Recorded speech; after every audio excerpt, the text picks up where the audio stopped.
Hello everyone, welcome to my YouTube channel accountancy by Akash Kaushik. आज की video के अंदर हम लोग डिस्कस करेंगे क्लास 11th की अकाउंटेंसी का chapter number 5 accounting equation. Chapter number 5 class 11। तो चैप्टर नंबर 5 का नाम क्या है? Accounting equation. अकाउंटिंग इक्वेशन जैसा कि इसके नाम में ही लिखा हुआ है, चैप्टर के नाम में इक्वेशन, तो एक इक्वेशन यहाँ पर है ही है जिसके ऊपर ये चल रहा है। तो यहाँ पे देखिए वो जो इक्वेशन है वो है एसेट्स इज इक्वल टू में कैपिटल प्लस लायबिलिटीज। ठीक है, अब ये एसेट क्या होता है, ये कैपिटल क्या होता है और ये लायबिलिटीज क्या होती है। एसेट क्या होता है? यूजफुल और वैल्यूएबल थिंग। एसेट मतलब यूजफुल और वैल्यूएबल थिंग, जो चीजें बिजनेस को चलाने में काम आती हैं, बिजनेस में उसकी क्या है, वैल्यू है, उसे क्या कहते हैं, बिजनेस का एसेट कहा जाता है। ठीक है, एग्जाम्पल के तौर पर हम समझेंगे।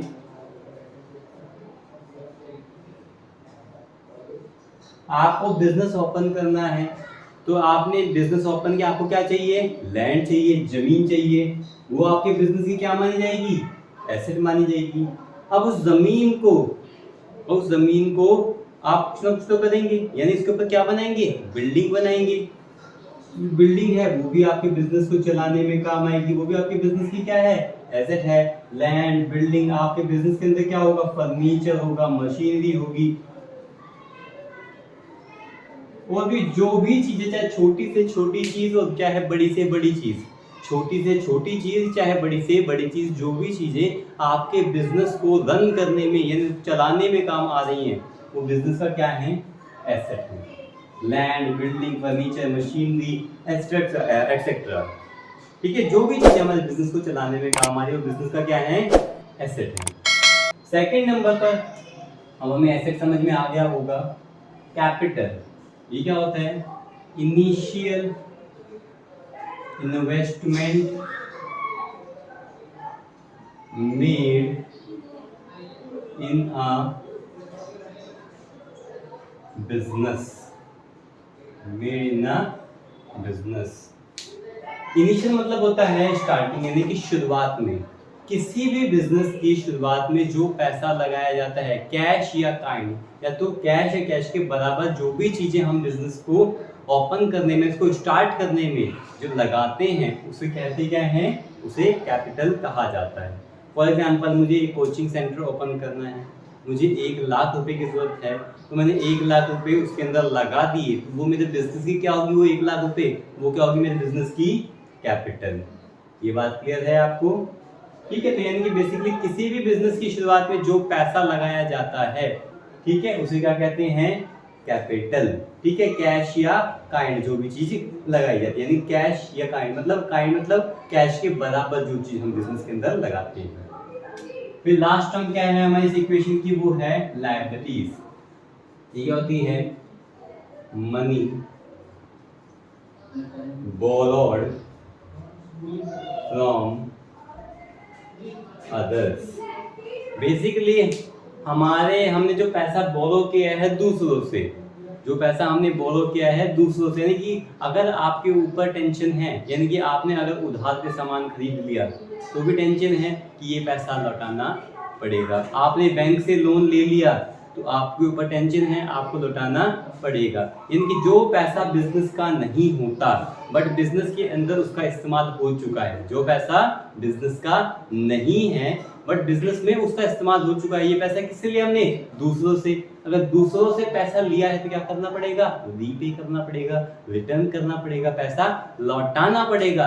तो ये जो टेंशन है, जो दूसरों का पैसा बिजनेस में अगर लग जाता है तो बिजनेसमैन के ऊपर क्या आ जाती है, एक टेंशन आ जाती है। वो टेंशन को क्या कहते हैं, लायबिलिटी। तो आशा करता हूँ आपको ये चीज समझ में आ चुकी होगी। एसेट क्या होता है, यूजफुल और वैल्यूएबल थिंग, इनकी जो चीजें बिजनेस को रन करने में काम आती है वो बिजनेस की क्या होती हैं, एसेट। जैसे लैंड, बिल्डिंग, फर्नीचर, मशीनरी, जो भी चीजें बिजनेस को चलाने में काम आती हैं, चाहे छोटी से छोटी चीज हो चाहे बड़ी से बड़ी चीज हो, वो बिजनेस का एसेट होती है। कैपिटल, बिजनेस की शुरुआत में जो पैसा लगाया जाता है बिजनेस को ओपन करने में, उसको चालू करने में जो पैसा लगाया जाता है, उसकी शुरुआत में जो पैसा लगाया जाता है, उस पैसे को हम कैपिटल कहते हैं। लायबिलिटी क्या आती है, जो पैसा बिजनेस के अंदर लग चुका है वो किसी और का पैसा है, यानी कि एक तरह की टेंशन है, उसे हम क्या कहते हैं, लायबिलिटीज। ठीक है, अब हम स्टार्ट करते हैं क्या, हमारे टीएस गरेवाल सर की बुक से चैप्टर नंबर 5 अकाउंटिंग इक्वेशन के बुक के क्वेश्चंस। ठीक है, अब पेज नंबर 5.18, चैप्टर नंबर 5.18 का क्वेश्चन नंबर 1 हम टीएस गरेवाल सर की बुक से कर रहे हैं। तो मैं फॉर्मेट बना लेता हूं पहले अकाउंटिंग इक्वेशन का। ठीक है, तो अकाउंटिंग इक्वेशन हमारा है पेज नंबर कौन सा है, 5.18। तो क्वेश्चन नंबर हम 1 स्टार्ट करें। अकाउंटिंग इक्वेशन बनाना है, हमने ऊपर अकाउंटिंग इक्वेशन लिख लिया। हमारा फॉर्मेट क्या होता है, तो हमारा फॉर्मेट होता है serial number, transaction, assets is equal to में capital plus liabilities, capital plus liabilities. ठीक है, तो फॉर्मेट क्या होता है हमारा, serial number is equals to में क्या होता है format, serial number, transactions, asset is equals to में कैपिटल प्लस लायबिलिटीज। आप फॉर्मेट बनाएंगे, उसके बाद अपने क्वेश्चन की तरफ देखेंगे। ठीक है, मैं स्क्रीन पे भी इसको शो कर दूंगा। क्वेश्चन में देखेंगे लिखा है फर्स्ट नंबर पर कि what will be effect of the following on the accounting equation, यानी कि जो ट्रांजैक्शन दी गई है उनका अकाउंटिंग इक्वेशन पर क्या इफेक्ट पड़ेगा। 3 ही ट्रांजैक्शंस आपको दी गई हैं। तो फर्स्ट नंबर पे दिया है started business with cash, business की शुरुआत की और बिजनेस में कैश कितना आया, 45,000। यहाँ फर्स्ट नंबर पे लिखेंगे सीरियल नंबर में स्टार्टेड बिजनेस विद कैश। तो बिजनेस के अंदर कैश आया है, अगर कैश आएगा तो बिजनेस में काम ही होंगे, बिजनेस का फायदा ही होगा, कैश आने से बिजनेस चलेगा ही। बिजनेस के लिए क्या है कि एसेट है, और बिजनेस का एसेट यहाँ एसेट साइड में लिखा जाएगा कैश, और कितना कैश लिखा जाएगा, 45,000। एक चीज मैं आपको बताना चाहूंगा, मिनिमम यहाँ पे अकाउंटिंग इक्वेशन में हर एक ट्रांजैक्शन के मिनिमम कितने इफेक्ट होते हैं, 2 से ज्यादा इफेक्ट भी आपको देखने को मिल सकते हैं, बट मिनिमम कितने इफेक्ट होंगे, 2 इफेक्ट होंगे। यानी बिजनेस की शुरुआत हुई, बिजनेस में कैश आया, तो कैश आया तो कैश बिजनेस का क्या है, एसेट है, तो हमने एसेट साइड में यहाँ कैश लिख दिया, और कैश कितना आया है, 45,000।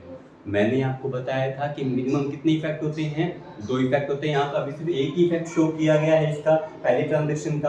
तो कैश आया, शुरुआत में जो भी चीज बिजनेस में लगाई जाती है वो बिजनेस का क्या मानी जाती है, कैपिटल। तो कैश है बिजनेस का एसेट, तो हमने एसेट साइड में यहाँ शो कर दिया 45,000। और ये 45,000 बिजनेस को शुरू करने में, इसको स्टार्ट करने में जो पैसा लगाया गया है 45,000, वही बिजनेस की क्या मानी जाएगी, कैपिटल।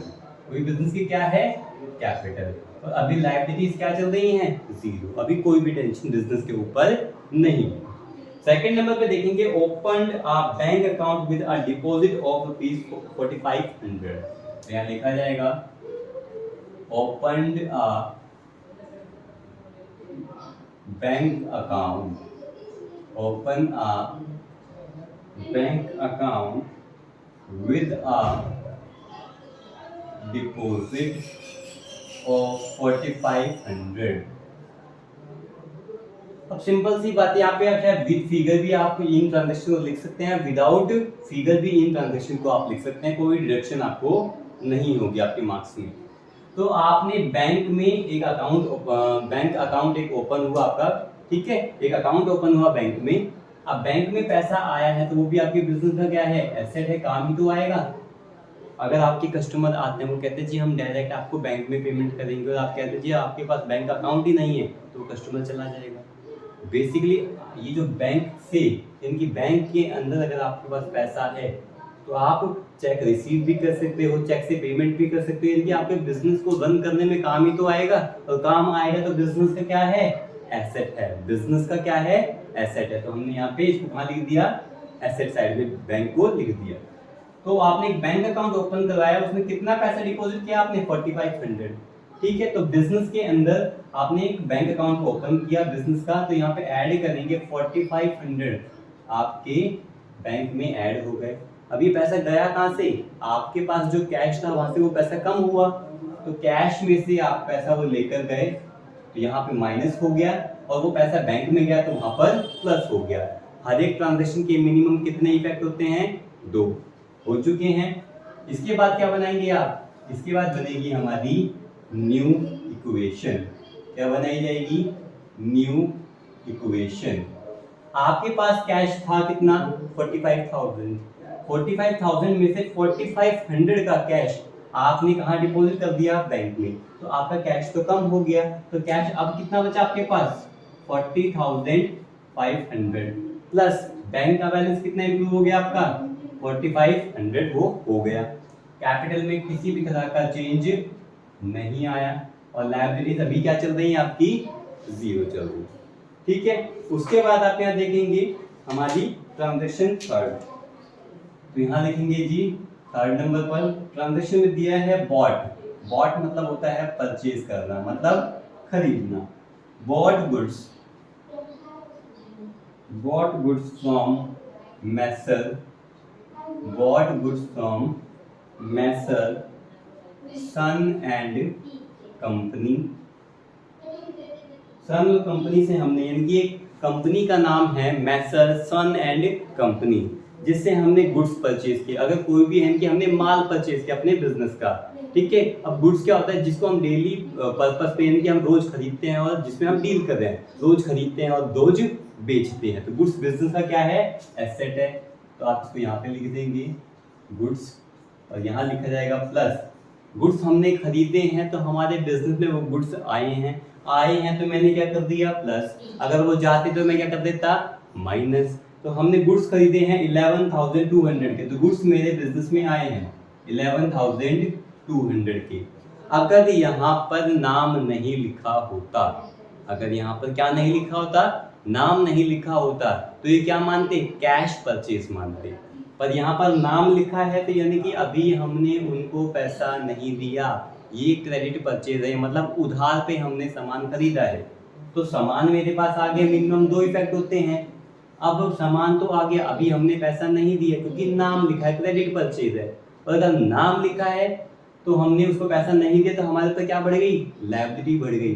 तो जब हम क्रेडिट पर परचेज करते हैं तो हमारे क्या बढ़ जाते हैं, लायबिलिटी साइड में क्रेडिटर्स। क्या बढ़ जाएंगे, क्रेडिटर्स। क्रेडिट परचेज करने पर, उधार पर सामान खरीदने पर आपके क्रेडिटर्स बढ़ गए। तो कितने बढ़ गए, 11,200 से आपके क्रेडिटर्स बढ़ गए हैं। मिनिमम 2 इफेक्ट हो चुके हैं। अब क्या बनाएंगे आप, अब बनाएंगे आप अकाउंट, ये न्यू इक्वेशन।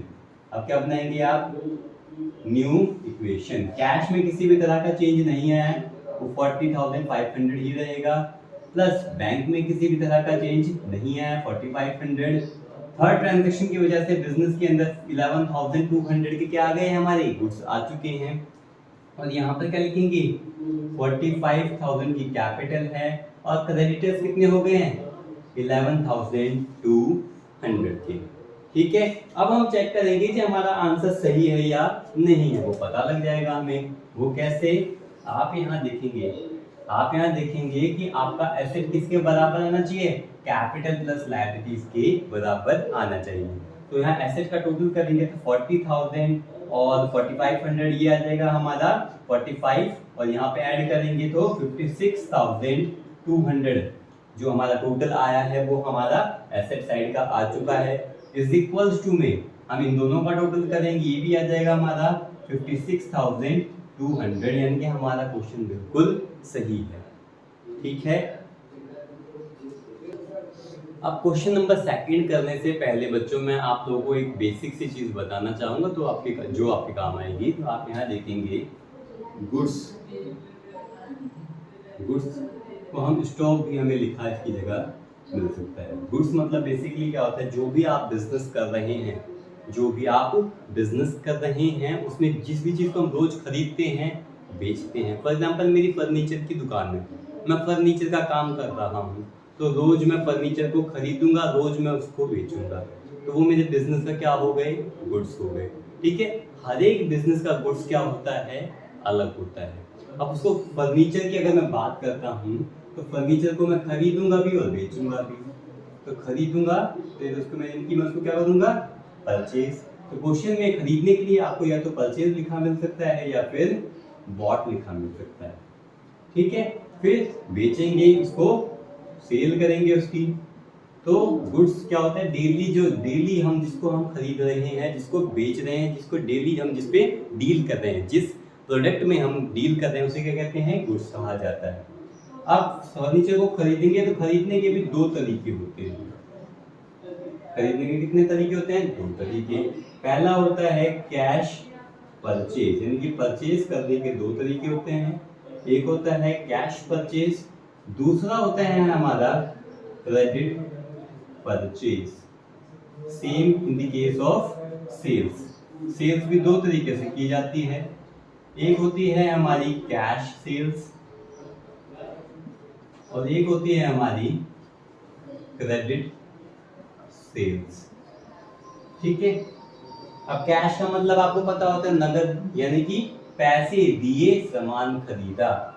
तो ये तो बड़ी आसान है, कोई दिक्कत ही नहीं। Cash cell, cash purchase, cash cell में तो कोई दिक्कत ही नहीं है। अगर आप दुकान पर गए, आपको क्या खरीदना है, रजिस्टर खरीदना चाहिए, अकाउंटेंसी पढ़नी है, रजिस्टर तो लाना पड़ेगा, पेन भी लाना पड़ेगा। तो आप दुकान पर गए, आपने क्या किया, रजिस्टर वहां से खरीदा और पैसे दे दिए, तो वो कौन सी परचेज मानी जाएगी आपकी, कैश परचेज मानी जाएगी। वहां पर जो भी चीज आपने खरीदी, परचेज करी, वो चीज आपके पास आ गई, तो आपकी पॉकेट से क्या कम हो गया, कैश। तो वो कौन सी ट्रांजैक्शन मानी जाएगी आपकी, कैश ट्रांजैक्शन मानी जाएगी। दूसरी ओर आप दुकान पर गए और जल्दबाजी में पैसे ले जाना भूल गए। आप अपने घर के पास की दुकान पर गए और वहां पर पैसे ले जाना भूल गए, तो वो क्या है हमारी, अब वहां पर जाकर आपने बोला अंकल रजिस्टर चाहिए, अकाउंटेंसी पढ़नी है। अब रजिस्टर चाहिए, अकाउंटेंसी पढ़नी है, अंकल कहते हैं जी पैसे, अरे अंकल आप तो मेरे को जानती हो, मैं बाद में पैसे दे दूंगी। तो अंकल भी आपको जानते ही हैं क्योंकि आप आसपास की शॉप पर गए हैं। तो जहां पर आपने सामान खरीद लिया, यानी कि आपने परचेज कर ली और अभी पैसा नहीं दिया, यानी कि क्रेडिट मतलब क्या होता है, उधार। क्रेडिट मतलब क्या होता है, उधार।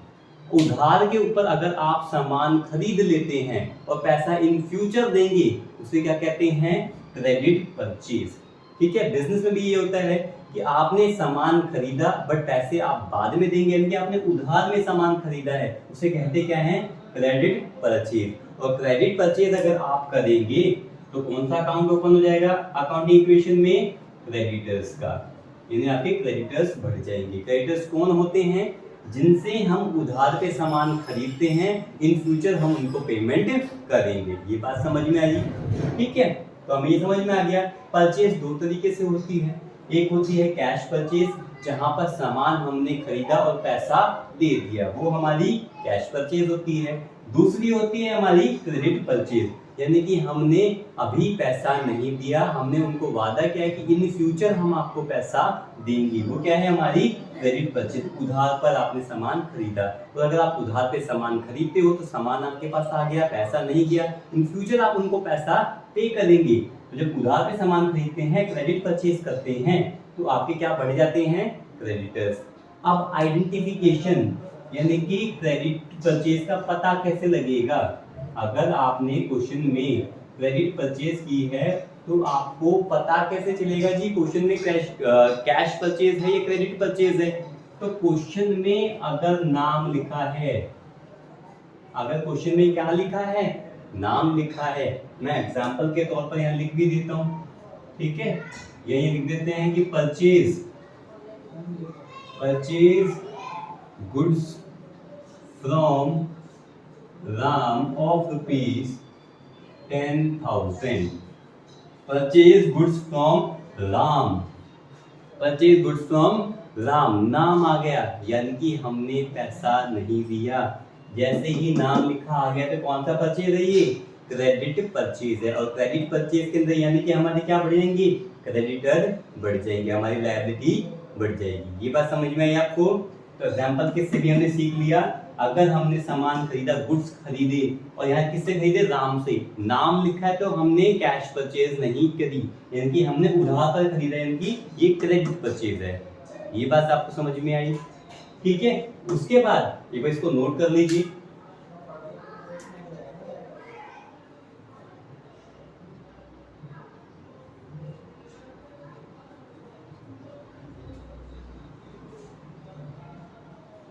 ये तो आपने कर ही लिया होगा। एग्जाम्पल मैं रब कर देता हूँ क्योंकि मैं यहाँ कैश सेल भी आप लोगों को सिखाऊंगा। इसमें क्या है, अच्छा इसका भी एग्जाम्पल देख लो जी। कैश परचेज का कैसे पता लगेगा, अगर क्वेश्चन में एग्जाम्पल के तौर पर यहाँ लिख रखा है जी, परचेज गुड्स ऑफ रुपीज 10,000 20,000, अगर हमें ये दे रखा है, परचेज किए हैं आपने, क्या गुड्स खरीदे हैं 10,000 रुपए के, कुछ नहीं लिखा, या फिर क्या लिखा है, purchase goods of rupees 10,000 for cash, अगर कुछ भी नहीं लिखा तो भी ये कैश ट्रांजैक्शन ही मानी जाएगी। यानी कि मैंने लिखा था परचेज गुड्स ऑफ रुपीज 10,000 के गुड्स खरीदे हैं, तो यानी कि हमने गुड्स खरीदे, पैसा दे दिया, कुछ नहीं लिखा तो भी कैश ट्रांजैक्शन ही मानी जाएगी। और अगर यह लिखा मिलेगा आपको purchase goods of rupees 10,000 for cash, आपने गुड्स खरीदे और पैसा दे दिया, तो कौन सी ट्रांजैक्शन मानी जाएगी, कैश ट्रांजैक्शन। और जहां पर लिखा है purchase goods from Ram, Shyam, Mohan, Sita, Gita, Amita, Babita, कुछ भी अगर नाम लिखा मिला है तो हमने पैसा नहीं दिया, हमने उधार पर सामान खरीदा है, ये क्रेडिट परचेज है। ये बात समझ में आई। अगर नाम लिखा मिल जाता है, name is given in the question, तो ये क्या माना जाएगा, आपका क्रेडिट परचेज माना जाएगा। ठीक है, नोट कर लीजिए इसे आप।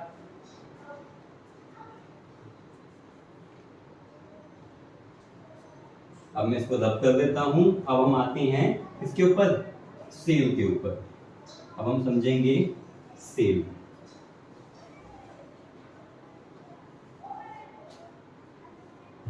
आप यहाँ देखेंगे, अब तो सामान हमने खरीदा, अब सामान को क्या करेंगे, बेचा भी तो जाएगा, क्योंकि जी बिजनेस करना है, सामान को खरीद कर अपने पास थोड़ी रखेंगे, इसको बेचा भी जाएगा। तो सामान को अगर सेल करेंगे तो दो तरीके से सेल की जाएगी। एक तो होती है कैश सेल, यानी कि सामान को बेचा, यानी आपने गुड्स को सेल किया और पैसा ले लिया। जब आपने सामान को बेच दिया और पैसा ले लिया तो कौन सी ट्रांजैक्शन मानी जाएगी, कैश सेल्स मानी जाएगी। क्या मानी जाएगी, कौन सी ट्रांजैक्शन, कैश सेल्स ट्रांजैक्शन मानी जाएगी। बट हमारे कुछ कस्टमर ऐसे होंगे जिनके पास पैसा नहीं होगा, तो हमें भी उनको उधार पर, क्रेडिट पर क्या करना पड़ेगा, सेल करना पड़ेगा। कस्टमर को ऐसे तो जाने दे नहीं सकते, क्योंकि अगर आपने अभी मना कर दिया तो अगली बार से वो आए ना आए, तो कस्टमर्स ना जाए आपके पास से, तो आपको कई बार क्रेडिट सेल भी करनी पड़ती है। यानी बिना पैसे लिए आपको भरोसा रखना पड़ता है कि ये कस्टमर बाद में पैसा देकर जाएगा। तो आप यहाँ देखेंगे कैश सेल्स। कैश सेल्स क्या होता है, इसके एग्जांपल देखिए, sold goods of rupees 10,000 for cash. आपने गुड्स को बेचा और बेचने के बाद, sold goods of rupees 10,000 for cash, आपने सामान को बेचा और बेचने के बाद आपने जिसको भी बेचा उससे क्या ले लिया, कैश रिसीव किया, तो पैसा आया, सामान चला गया। तो क्या है हमारी, कौन सी ट्रांजैक्शन है, कैश सेल्स ट्रांजैक्शन है। ठीक है, सामान गया, पैसा आ गया, इसमें कोई दिक्कत ही नहीं है। दिक्कत कहाँ आती है, क्रेडिट सेल्स में। दिक्कत कहाँ आती है, क्रेडिट सेल में। यानी कि आपको सामान क्यों, कब बेचना पड़ गया, उधार पर, आपको सामान उधार पर बेचना पड़ गया, तो यानी कि यहाँ पर आपको पैसा नहीं मिला। तो अगर आपने उधार में बेचा है तो अपने कस्टमर से इन फ्यूचर आपको पैसा मिलेगा। तो अगर आप क्रेडिट सेल करते हैं, अगर आप क्या करते हैं, क्रेडिट सेल करते हैं, तो आपके डेटर्स बढ़ जाते हैं। क्या बढ़ जाते हैं, डेटर्स आपके बढ़ जाते हैं। तो आपको क्वेश्चन में पता कैसे चलेगा कि आपके क्वेश्चन में क्रेडिट सेल दी गई है या फिर कैश सेल दी गई है। तो कैश सेल का तो आपको पता ही है, अगर क्वेश्चन में लिखा है sold goods of rupees 10,000 for cash, तो कौन सी ट्रांजैक्शन है ये कैश सेल्स ट्रांजैक्शन है। अगर क्वेश्चन में यहाँ पर फॉर कैश नहीं भी लिखा होता, सिर्फ इतना सा लिखा मिलता आपको कि sold goods of rupees 10,000 goods आपने बेचे हैं 10,000 रुपए के, कुछ भी नहीं लिखा होता तो भी हम ये मानते ये आपने कैश रिसीव करके ही इनको सोल्ड किया होगा। अब बात आती है क्रेडिट ट्रांजैक्शन की। किसकी? क्रेडिट ट्रांजैक्शन की, यानी क्रेडिट सेल की। आपको पता कैसे चलेगा? तो इसकी आइडेंटिफिकेशन आप लिखते जा रहे हैं, इसकी आइडेंटिफिकेशन भी सेम वही है। अगर क्वेश्चन में आपको नेम गिवन है, क्वेश्चन में आपको क्या गिवन है? नेम। अगर आपको नाम लिखा मिल गया क्वेश्चन के अंदर तो यानी कि वो क्रेडिट ट्रांजैक्शन है। अब एग्जांपल से हम सीख लेते हैं। यहाँ पर मैं पहले कैश सेल्स का जो हमने यहाँ लिखा था एग्जांपल्स को रब कर देता हूँ ताकि आप लोग कंफ्यूज ना हो, और हम एग्जांपल देखते हैं कौन से वाला, किसका? क्रेडिट सेल का एग्जांपल देखते हैं। तो क्वेश्चन में लिखा है sold goods to Sita of rupees 10,000। आपने सीता जी को गुड्स सोल्ड किए 10,000 रुपीज के, तो ये कैश ट्रांजैक्शन नहीं मानी जाएगी। क्या मानी जाएगी? ये क्रेडिट ट्रांजैक्शन मानी जाएगी, क्योंकि यहाँ पर क्या आ गया? नाम आ गया। क्या आ गया? नाम आ गया। बेसिकली आपने ये सीखा कहीं पर भी अगर नाम लिखा मिल जाता है तो वो ट्रांजैक्शन कैश से क्रेडिट ट्रांजैक्शन की ओर चली जाती है। ठीक है ना? चाहे वो क्रेडिट परचेज में हम देखें, चाहे हम क्रेडिट सेल में देखते हैं, तो नाम अगर हमें लिखा मिल जाता है तो वो क्रेडिट ट्रांजैक्शन मानी जाती है, चाहे उसे हम क्रेडिट परचेज करें चाहे क्रेडिट सेल माने।